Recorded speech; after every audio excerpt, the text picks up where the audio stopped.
O meu entrevistado de hoje é Lucas Bressanin, que é presidente do ITESP, que é a Fundação Instituto de Terras do Estado de São Paulo.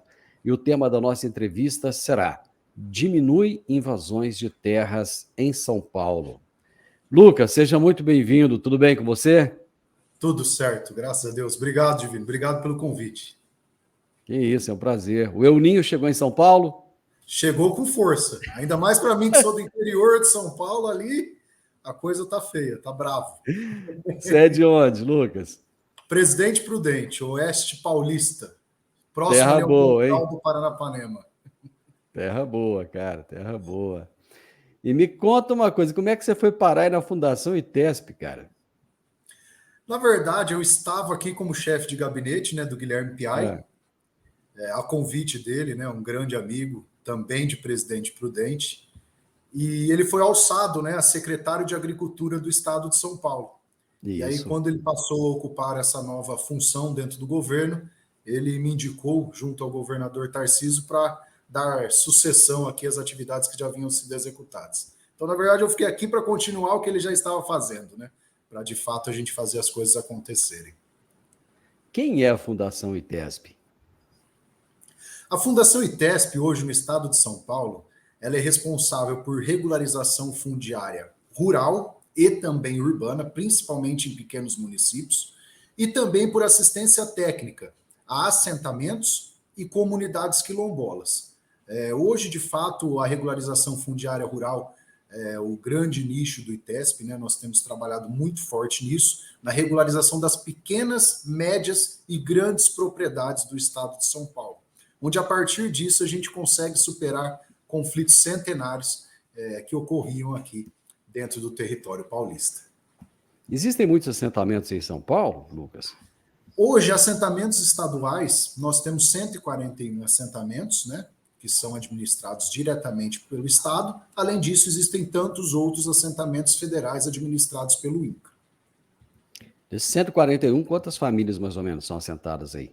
Cerca de 7.133 famílias assentadas hoje dentro do estado de São Paulo, nos assentamentos estaduais. Como é que estão as condições aí desses assentamentos? Nós temos N situações, né? Muito depende da localidade do assentamento, da faixa etária dos produtores, né? Hoje a gente tem um problema que, na verdade, não é só relacionado aos assentamentos, mas de forma geral no agronegócio, que é relacionado à sucessão. Muitos dos Sim. jovens não querem suceder essas propriedades, né? E isso é vivenciado também dessas áreas, né, dentro dessas áreas de assentamento, onde os filhos não querem suceder, os pais já trabalharam 10, 20, 30, 40, 50 anos no meio rural, e hoje, em razão da condição física e da idade, eles já não têm tanta condição de produtividade, né?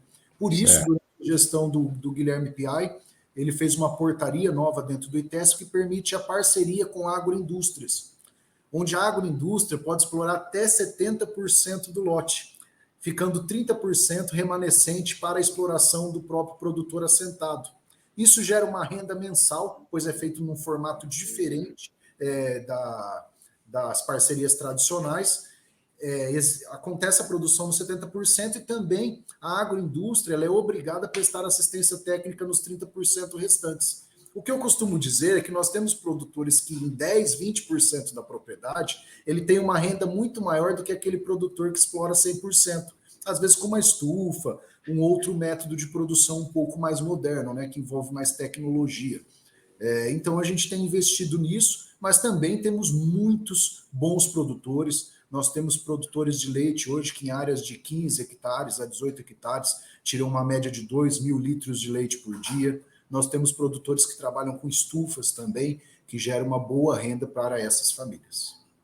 Lucas, em relação à sucessão, vocês têm feito algum trabalho, têm buscado manter esse jovem no campo? E quais são as razões que têm levado esses jovens a querer ir embora? Eles olham para os pais e não veem futuro naquilo que os pais fazem, é isso? Nós estamos aqui, né, dentro do ITESP, eu estava como chefe de gabinete há cerca de 8 meses. Né? Desde o início, nós passamos a identificar esse tipo de situação. Nós, particularmente, entendemos que são vários fatores. Primeiro, por vezes a distância dos perímetros urbanos, nós temos assentamentos que estão bem distantes da cidade, né? A questão logística dificulta um pouco o dia a dia desses jovens, que eles querem estar próximos das comodidades e as tecnologias que nós temos hoje. A parte da conectividade também a gente entende que é um fator que pesa muito nessas decisões. Por vezes esses locais não têm acesso à internet, o que deixa eles isolados da sociedade em geral. A Secretaria de Agricultura do Estado de São Paulo tem trabalhado num grande estudo para a implementação em todo o estado da conectividade, que a gente acredita que, além de deixar os jovens dentro das propriedades, isso vai facilitar o escoamento de produção, a conexão junto com os fornecedores, junto com os compradores, né? Então, são inúmeras vantagens nesse sentido. Além disso, nós entendemos que a renda pesa muito. A renda hoje ainda encontra-se baixa em uma parcela dos nossos produtores assentados, fazendo com que os jovens prefiram estar na cidade, por vezes oferindo uma renda maior e tendo um pouco mais de comodidade e conforto, né? Mas nós temos avançado, essa parceria com a agroindústrias é muito importante para esse desenvolvimento, e a gente não tem dúvida que, com o tempo, a gente vai começar a virar uma chave dessa história e os jovens vão querer estar dentro das propriedades, porque eles vão ver que será muito vantajoso para eles. Eu fico preocupado. Se no estado de São Paulo vocês têm esse problema de conectividade, você imagina no resto do país, então, como é que é a situação, hein? O estado de São Paulo é outro mundo, né? Comparado aí a determinados locais do Brasil, né? Acredito. Na verdade, assim, grandes propriedades, eles têm acesso a recursos, né? Hoje a gente tem tecnologias que facilitam, sim, né?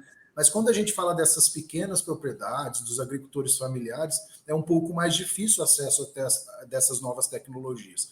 Mas é um compromisso do governador Tarcísio, é um compromisso do Guilherme Piai, secretário da Agricultura do Estado, e é um compromisso do ITESP a gente avançar nesse sentido, e sem dúvida, nós iremos avançar. Ô Lucas, essa atração da iniciativa privada para trabalhar com esses produtores, ela teve a adesão por parte dos produtores, ou muitos ficaram assim com o pé atrás no primeiro momento? Como é que foi? É um processo recente, tá? Nós estamos iniciando agora.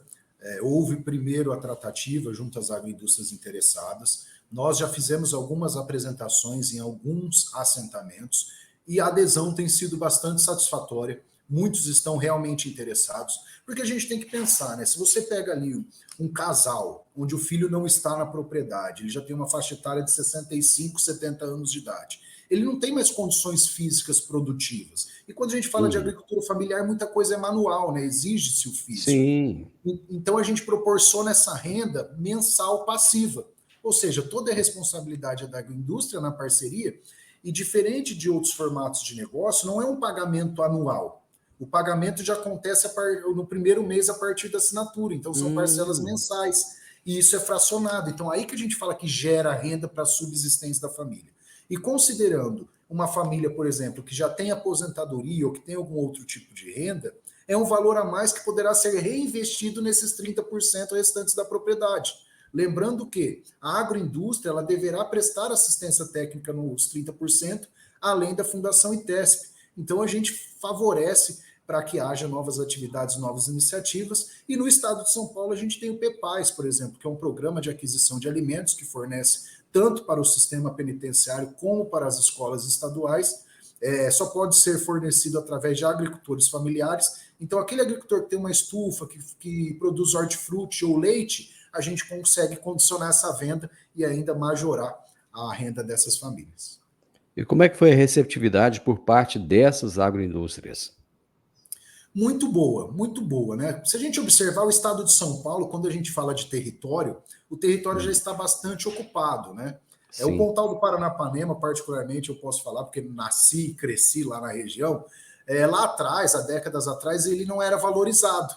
Ninguém queria ir para o Pontal, em razão da distância, em razão da logística, N fatores. Hoje não, hoje o Pontal do Paranapanema é a última fronteira agrícola do estado de São Paulo. Inclusive o Pontal faz fronteira com Mato Grosso do Sul e também com o Paraná. Isso. E ali no nosso entorno a gente tem dois grandes rios, que são o Rio Paraná e o Rio Paranapanema. Então hoje ali é a menina dos olhos de ouro. E essas grandes agroindústrias, elas não têm mais ali na região áreas para expansão.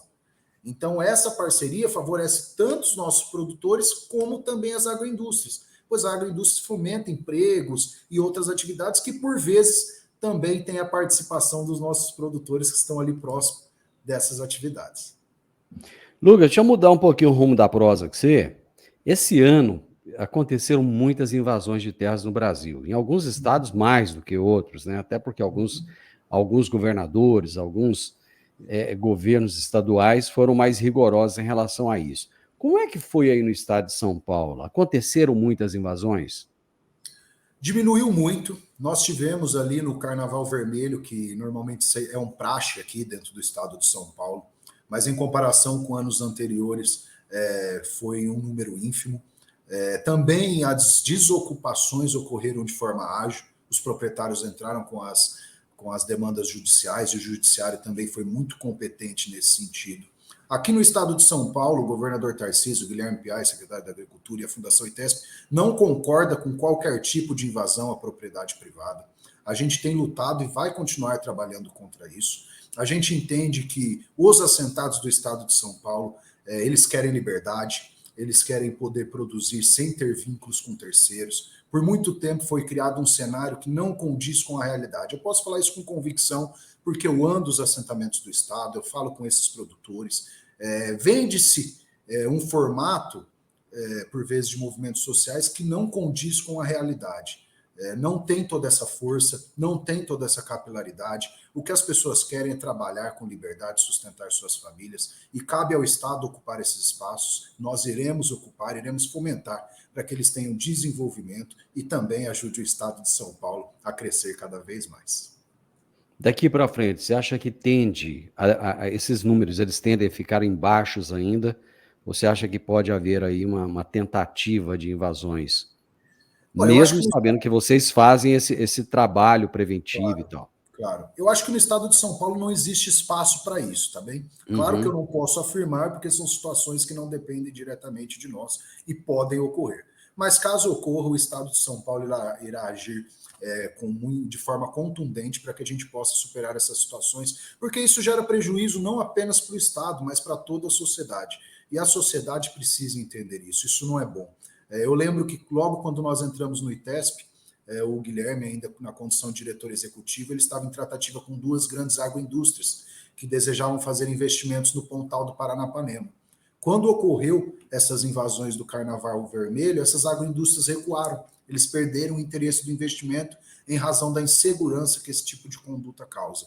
Então, nós faremos o possível e o impossível para que isso não aconteça dentro do nosso estado e para que a gente possa prosperar de fato no setor do agronegócio. Muitos desses assentados, eles eram utilizados como massa de manobra por não possuírem títulos das terras, né? Então acaba que era feita uma certa pressão em cima deles. E vocês fizeram um trabalho, né? O ITESP tem um trabalho de entrega de títulos. Eu gostaria que você falasse um pouco desse trabalho, dessas entregas aí, dessa regularização fundiária.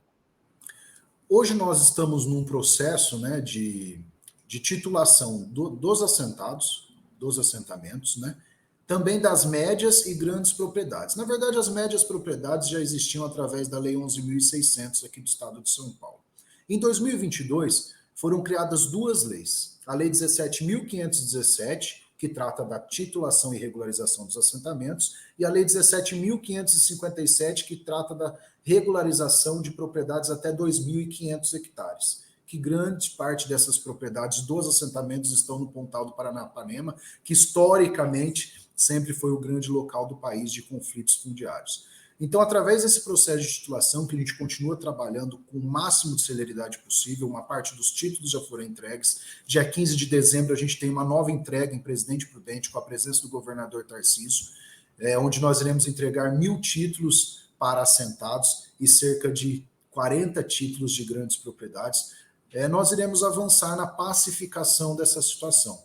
As duas regiões que sempre disputaram entre as mais pobres do estado de São Paulo é o Pontal do Paranapanema e o Vale do Ribeira. E, coincidentemente, são as duas regiões que têm mais problemas fundiários. Isso gera uma insegurança jurídica enorme, o que afasta os investimentos e afasta o desenvolvimento. Nós seguimos avançando, a pretensão é que até do final do governo Tarcísio nós conseguimos titular todos os assentados que estejam aptos dentro do estado de São Paulo e também todas as grandes propriedades que solicitaram a regularização fundiária da sua área. Lucas, como é que vocês estão conseguindo pegar uma situação de décadas ou até de séculos, sei lá, e fazendo acontecer tão rápido? Por que a coisa não andava, hein? Na verdade, a lei foi proposta em 2022, né? Houve muitas discussões até que essas normas fossem propostas. Mas quando nós entramos aqui na Fundação ITESP, nós organizamos, nós geramos um processo para que isso acontecesse. O primeiro passo foi estudar profundamente quais eram as etapas que nós deveríamos seguir. A partir disso, nós fizemos uma planilha com acesso a todos os nossos servidores envolvidos nesse processo, onde a gente consegue controlar absolutamente todas as etapas. Aparentemente, por vezes as pessoas pensam assim, para você emitir um título basta você assinar um documento, e não é. O processo de titulação, por vezes, ele envolve 40, 50 etapas. São etapas técnicas, que por vezes envolvem o Judiciário, Procuradoria-Geral do Estado, os cartórios. Então, são N situações. Trabalho de georreferenciamento, as nossas equipes internas, produção de laudos. Então, a gente conseguiu organizar isso e operacionalizar, que é o mais importante. Nós trouxemos um aspecto de gestão que não existia dentro da Fundação ITESP, pelas nossas experiências no meio privado. E tem funcionado muito bem, a gente tem tido um resultado em tempo ágil, e a gente vai continuar trabalhando nesse sentido. E o que eu falo que também é um grande diferencial é que, de fato, tanto o Guilherme que estava aqui como eu, nós vivemos no Pontal do Paranapanema, nós sabemos as dificuldades que a nossa região passou, as oportunidades que nós, como jovens ainda, nós perdemos por vezes em razão disso. Então, a gente tem esse esforço a mais, considerando o amor que a gente tem pela região e pela nossa população e a vontade que a gente tem que nossa região desenvolva e que as pessoas se sintam bem por lá. Você citou a Lei 17.557. O Partido dos Trabalhadores entrou com uma ação direta de inconstitucionalidade, né, lá no STF contra essa lei estadual. O que o partido quer com essa ação e como é que está essa tramitação lá no STF? Na verdade, eles buscam a declaração de inconstitucionalidade da norma, né? A ação está transcorrendo, mas sem qualquer decisão que conceda tutela de urgência. Então, a lei está totalmente em vigor e sendo aplicada, até porque é uma responsabilidade nossa, como administradores públicos, aplicar as leis em vigência. Isso é nossa obrigação. Além disso, o que eu sempre falo nesse sentido é que trata-se, quando o caso, né, de patrimônio do Estado. Se for o caso, porque nem todos os casos, quando trata-se de grandes propriedades, foram discutidas judicialmente. Tem casos que existe a solicitação e não existe qualquer discussão sobre aquela propriedade, a origem daquela propriedade. Mas, em razão dessa insegurança ocasionada, o proprietário opta por entrar com a demanda para que ele tenha total garantia sobre a sua propriedade. Eu entendo que o Estado de São Paulo e qualquer outro Estado, qualquer administrador público, ele pode livre dispor do patrimônio público. Ele tem a liberalidade administrativa. E não cabe a terceiros querer decidir pelo Estado de São Paulo, decidir pela nossa região. Isso eu posso falar com convicção. Os moradores do oeste do estado de São Paulo e do Pontal do Paranapanema querem a regularização fundiária. E trata-se de um acordo, nada está sendo feito de graça. Enquanto os assentados pagam 5% do valor da terra nua, os grandes proprietários pagam de 10% a 40% do valor. Ou seja, é um valor bastante relevante para o estado de São Paulo. E as pessoas pensam que basta você dizer que uma terra é pública. Isso exige discussões judiciais que, por vezes, caso aquela área seja declarada pública, uma área devoluta, haverá necessidade que o Estado pague por isso. No mínimo, haverá de pagar as benfeitorias, o que poderia dar bilhões e bilhões de reais. Então, essa atividade do Estado de São Paulo, além de gerar economia, gera caixa e resolve um problema de décadas. E esse é o melhor caminho para a gente solucionar essa questão. O que é o programa Rotas Rurais mesmo? O programa Rotas Rurais é um programa da Secretaria de Agricultura do Estado de São Paulo, que além de aplicar para produtores diversos, também tem uma parceria com a Fundação ITESP. Basicamente, ele dá um CEP para aquele produtor.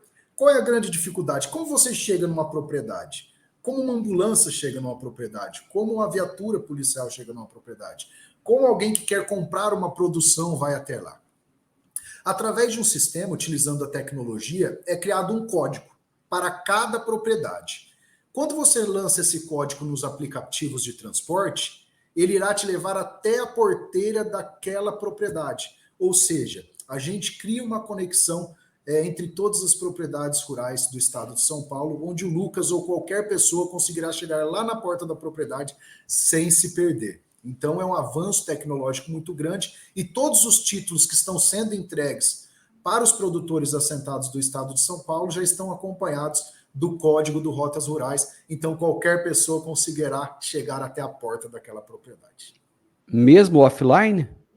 Mesmo offline, porque quando você lança no aplicativo, né, ele já fica salvo, então mesmo que caia a conexão, você consegue chegar até lá. Alguma novidade aí em relação a essa melhoria da conectividade? A gente está avançando porque é recente, né? Recentemente, o nosso secretário Guilherme Piá esteve reunido com algumas empresas. Agora nós iremos entrar com um estudo, né, mais aprofundado em duas áreas da Fundação ITESP, junto com a Secretaria da Agricultura. É uma iniciativa da Secretaria da Agricultura e acredito que um prazo aí mais curto possível nós já teremos o estudo mais aprofundado para a gente poder, de fato, avançar nessa situação. Vocês têm uma parceria com o Tribunal de Justiça para levar ações de cidadania para a comunidade de São Paulo? Isso. Nós fomos procurados, né, pelo Tribunal Eleitoral, na verdade, para que a gente possa facilitar a vida dos eleitores, né? Por vezes, tanto assentamentos como comunidades quilombolas estão em áreas isoladas. Então, quando chega o período das eleições, eles têm dificuldade de efetuar a votação. Então, o Tribunal Eleitoral ele tem buscado tanto levar as urnas até esses locais, como também, quando for o caso, buscar um meio de transporte para que essas pessoas possam, de fato, exercer o seu direito ao voto. O tribunal tem sido um grande parceiro da Fundação ITESP, ele já teve em algumas comunidades quilombolas, também esteve em assentamentos e já fez o compromisso, em algum desses casos, de disponibilizar a urna nesses espaços, como também de auxiliar no deslocamento desses eleitores para que todos tenham acesso ao seu direito democrático de votação. Ó, daqui para frente, o que mais que tem de novidade aí? O que o Lucas pretende fazer para essa Fundação ITESP? Eu pretendo trabalhar muito na titulação para a gente resolver de uma vez por todas esse problema do estado de São Paulo, mas também trabalhar muito no desenvolvimento das comunidades quilombolas e também dos nossos produtores assentados. Eu entendo que a participação do ITESP é de suma importância, nós temos profissionais excelentes, aproveito para agradecer a todos os nossos servidores. Eu sou um fã da Fundação ITESP, não falo isso pela condição que eu estou, mas é um órgão de suma importância no estado de São Paulo. Nós iremos investir mais no desenvolvimento a partir do próximo ano, na capacitação dos nossos produtores. Nós estamos trabalhando aqui num grande projeto para nós investirmos junto aos municípios também em equipamentos que sejam passíveis de produção de adubos e através de implementações tecnológicas, onde esses adubos serão fornecidos para os nossos produtores, buscando lixo orgânico, outros produtos que por vezes são despejados, né, em aterros ou às vezes até na própria natureza. A gente ajuda o meio ambiente e também facilita a produção. A gente tem investido também nos nossos técnicos e na nossa instituição. Quando nós entramos no ITESP, faltavam equipamentos básicos. Por exemplo, os nossos técnicos não tinham trado, não tinha uma trena. Então agora a gente está partindo para esse aspecto de compras também internas, mobiliários. Se você vai para escritórios do interior, eles estão bem sucateados, então a gente está investindo nisso. Investiu numa frota, parte de uma frota nova agora, a gente acabou adquirindo 20 caminhonetes 4x4, que é muito importante para o trabalho do dia a dia, e a gente vai seguir avançando nessa estruturação do órgão, que é muito importante. Lucas, parabéns. Parabéns e vamos torcer para que surjam mais fundações semelhantes à ITESP por todo esse Brasil, para que a gente possa regularizar essa situação fundiária, trazer mais segurança para o campo, né, Lucas? Eu acho que no final das contas o que importa é isso, é a segurança, é a dignidade, é fazer com que essas pessoas possam ter uma qualidade de vida melhor. Muito obrigado. Estamos sempre à disposição aqui. Usem quando quiserem, viu? Obrigado, eu que agradeço, Divino. Aproveito e deixo a Fundação ITESP à disposição também dos outros estados, caso tenham dúvidas sobre regularização fundiária, sobre o trabalho que a gente está fazendo. Fiquem à vontade, nos procurem, a gente está aqui para compartilhar esse conhecimento e também fico à sua disposição, Divino, e de toda a sociedade. Para a gente é um prazer contribuir com o estado de São Paulo e também com o nosso país. Eu tive hoje o privilégio de conversar com o Lucas Bressanin, que é presidente da Fundação ITESP, Fundação Instituto de Terras do Estado de São Paulo. E o tema da nossa entrevista foi: diminua invasões de terra em São Paulo. Se você gostou dessa nossa prosa, deixe um gostei, compartilhe com outras pessoas, deixe um comentário e se inscreva nesse canal. Grande abraço para você e até a nossa próxima prosa. Tchau, tchau.